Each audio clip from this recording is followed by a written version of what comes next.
Okay, hi everyone. So we're in Anne-Marie's office, and today the roles are being switched a little bit. So I'm on the interviewer seat, and they're being interviewed today.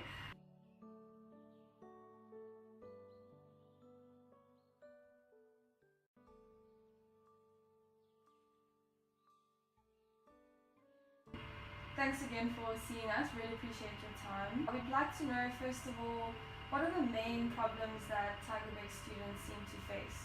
I think Tygerberg is a very special setup because our students are under prolonged stress. With not only academic stress but also emotional stress. How do you deal with relationship issues whilst you're under stress to address academics? And if you feel you don't have time for anything else but academics, it becomes quite a vicious cycle. And it makes it really hard, especially if you don't have transport and your support is not close by. Stuck here. That's very isolating. Also, it's the first time that lots of our students face failure. Typically, lots of our students are used to doing one at school and haven't faced failure before. And it makes them doubt whether they'll succeed, whether they're good enough to be here and study the course they're in. And then often those students isolate themselves because they just feel embarrassed. But also in this age group, the students typically experience relationship problems, and also often it's the first time or opportunity for them to reflect on family conflicts and problematic dynamics back at home, since it's their first time that they're really away. So apart from the usual problems students face here on campus, such as anxiety and depression and so forth, I think that a problem which is very prevalent on this campus has got to be the lack of inspiration. So when students procrastinate, like you always hear people talking about how badly they procrastinate. It's not that students don't want to work, it's just that for that moment they are lacking any inspiration to do so. Eerstens denk ek is isolasie. What? Isolation. Oh my word. Like groceries, for example. Basically admin. Second year admin is a mess. And I mean, we're all once academically the best person in our school, but you become quite average here. I kind of felt like this today, so I kind of just like lacked the inspiration, so I kind of did nothing and just popped onto YouTube for like 2 hours, and that was, so then after you feel guilty. Like you've done it with friends that have cars, it's helps like also. Like when I would just been to the mall earlier. And because we don't live with the families and stuff, we only live in res, and the people live past each other, you don't have that support network. I feel that we want. At this point of time, I'm tired. Anyway, so what do you think prevents students from actually seeking help, and why do they always see it as a weakness and such a battle for them to actually step out and to seek that help? I think it feels to me that there's a culture of needing to always seem like you cope. That's very problematic. And hiding away the things that you find difficult. And the norm becomes wearing the competency mask of the professional. And it's so unhealthy. Because what happens is people really get isolated and don't know how normative it actually is to face some of the issues. And then it prevents them from supporting one another or being there for one another. Is that the balance between the head and heart gets out of sync.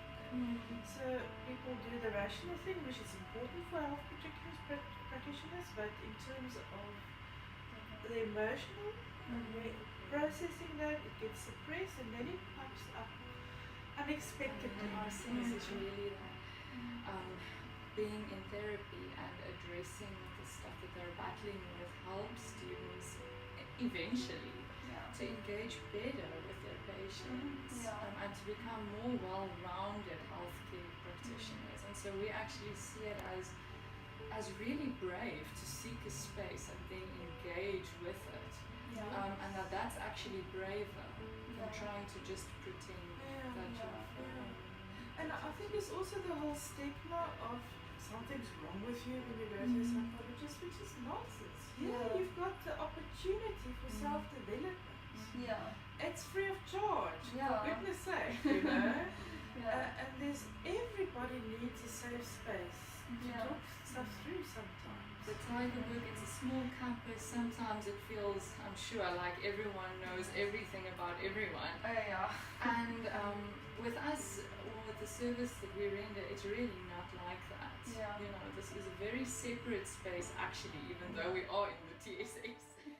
I think one thing for me that I struggle with was remembering that I'm like a mum this alone and everyone's experiencing the same thing that I am. I'm very far from home, like I live in Durban, so not having family was a big impact, and remembering to reflect also on myself, because you get so caught up in the work, you don't actually think about how you're actually feeling and whether you're dealing with your emotions or whatever, and just getting this right support, having a group of friends, just having a good balance as well.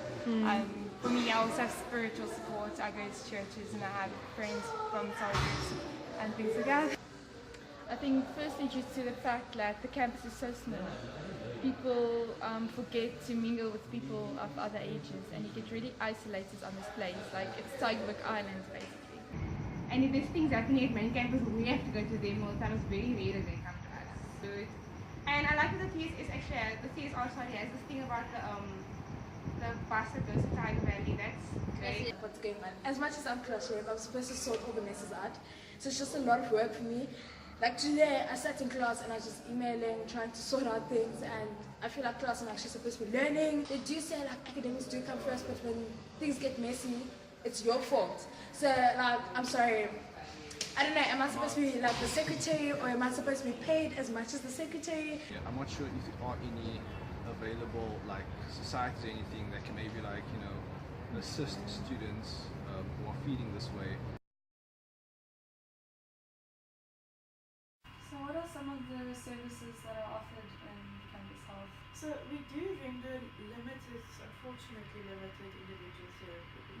And then, of course, we've got the 24-hour crisis service that's managed from the campus, but people are trained in terms of Tygerberg's dynamics, and they have access to transport. But what we're really excited about is really trying to reach more students, to optimize our resources, but also there's a lot of power in group work.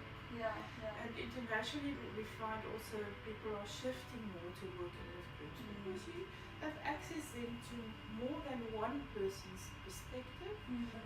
The one group that we're going to do this year is what I call breathing space.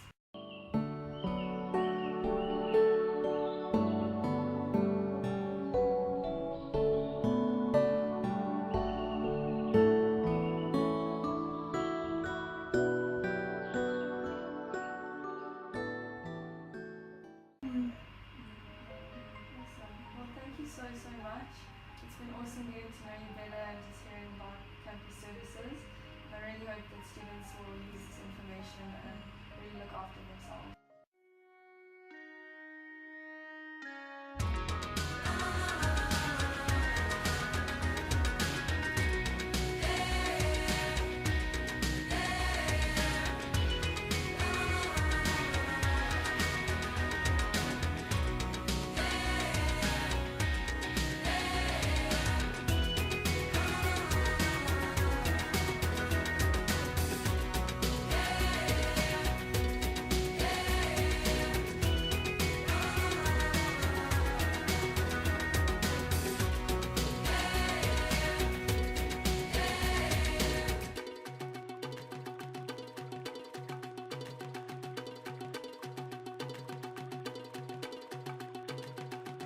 Remember how I said I'd come someday, baby?